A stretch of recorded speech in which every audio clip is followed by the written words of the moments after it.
আজকে এই যে মোহামেডান স্পোর্টিং ক্লাবের মতো একটা ক্লাব, এত ঐতিহ্যবাহী, এত সম্মানের জায়গা, আপনারা নিজে থেকে আমার উপরে দায়িত্ব অর্পণ করেছেন।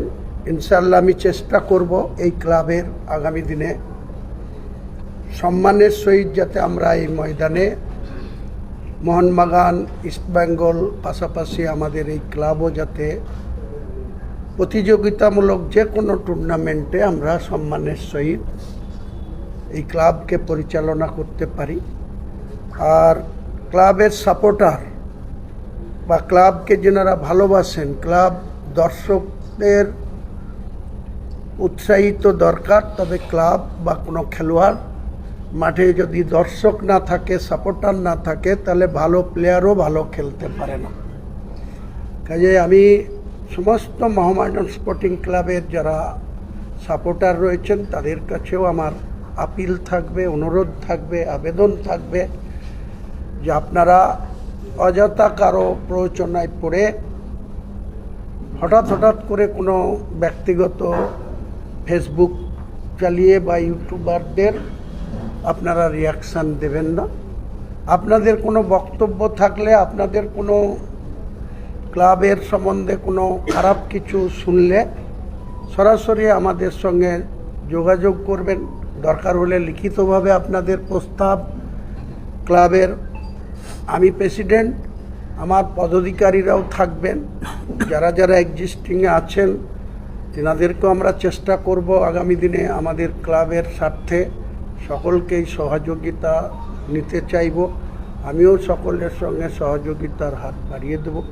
আমাদের ওয়ান পয়েন্ট এজেন্ডা থাকবে এই ক্লাবের ঐতিহ্যকে ঠিকঠাক করে তুলে ধরা।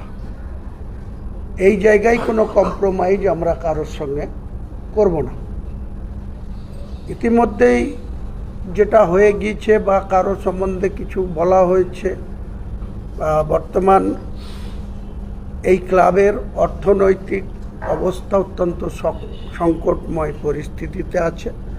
আমাদের আগামী 25 তারিখ থেকে লিগে অংশগ্রহণ করতে হলে ইমিডিয়েটলি বেশ কিছু ফান্ডিংয়ের দরকার।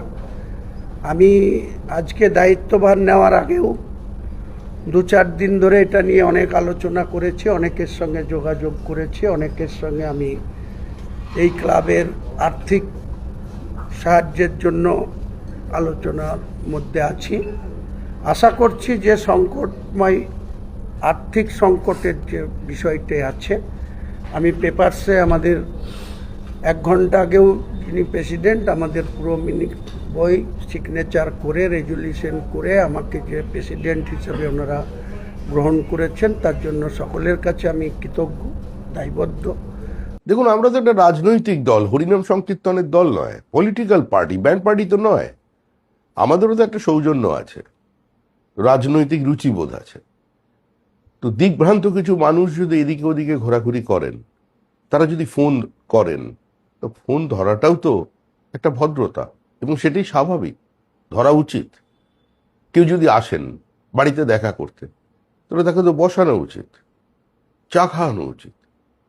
তো সেটা যদি আমাদের কেউ করে থাকে, করছেন। এটার মধ্যে এটা মনে করার কোনো কারণ নেই যে তাদের বিজেপি নিয়ে নেবে। দরজা এখন বন্ধ। আজকে আপনাদের খুব খুশির খবর যে আমাদের এই মিটিং এর যে আউটকাম হবে তাতে পশ্চিমবঙ্গে রেল সেক্টরে 1 লক্ষ কোটি টাকার বেশি কাজ হবে। ऑनरेबल एमआर माननीय अश्विनी वैष्णव जी मुझे कमिट किया है, ये पूरा रुपया रेडी है, 1 लाख करोड़ रुपया हम लोग तुरंत ये काम करूंगा। এতে 102টি নতুন আমাদের অমৃত ভারত স্টেশন মডার্নাইজেশন হবে, আধুনিক মানের হবে, এবং 538টা ফ্লাইওভার এবং আন্ডারপাসেস হবে। ইটস এ গ্রেট অ্যাচিভমেন্ট, একটা বড় অপরচুনিটি আমাদের ছিল। আগের সরকার রেল দপ্তরের সঙ্গে কথা বলেনি, রেলওয়ে মিনিস্টারের সঙ্গে যোগাযোগ করেনি। অনারেবল রেলওয়ে মিনিস্টার অনেকবার দিদেন সিএম কে চিঠি করেছেন, রেল বোর্ড চিফ সেক্রেটারিকে চিঠি করেছেন, বাট দে নট রেসপন্ডেড, মানে ওরা কোঅপারেট করেনি, চিঠির উত্তর পর্যন্ত দেয়নি।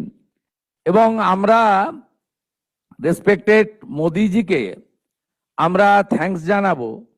ডিউরিং ইউপিএ পিরিয়ড 2009-2014 পশ্চিমবঙ্গে মেট্রো এবং ভেরিয়াস রেলওয়ে প্রজেক্টে বেঙ্গল পেয়েছিল 4,380 কোটি টাকা। কিন্তু আমাদের রাজনৈতিক অপোজিট থটের সরকার থাকা সত্ত্বেও মাননীয় নরেন্দ্র মোদীজি পশ্চিমবঙ্গকে যে ভালোবাসেন তার প্রমাণ হচ্ছে 2026-27 অর্থবর্ষে, যেখানে 5 বছরে 4,380 কোটি টাকা, একটি সিঙ্গেল ফাইন্যান্সিয়াল ইয়ারে, এখন তো রেল বাজেট আলাদা হয় না, একসঙ্গে হয় জেনারেল বাজেটের সঙ্গে, পশ্চিমবঙ্গের জন্য দিয়েছেন 14,205 কোটি টাকা এই 1 বছরে। এর সাথে পেন্ডিং রেলওয়ে প্রজেক্ট, তাতে যদি আমরা এনওসি দিয়ে দিই, ল্যান্ড প্রোভাইড করি, তাহলে আমাদের 1 লক্ষ কোটি টাকারও বেশি ইনভেস্টমেন্ট করার সুযোগ রেলওয়ে বোর্ডের, রেলওয়ে মিনিস্ট্রির এখানে পশ্চিমবঙ্গে আছে।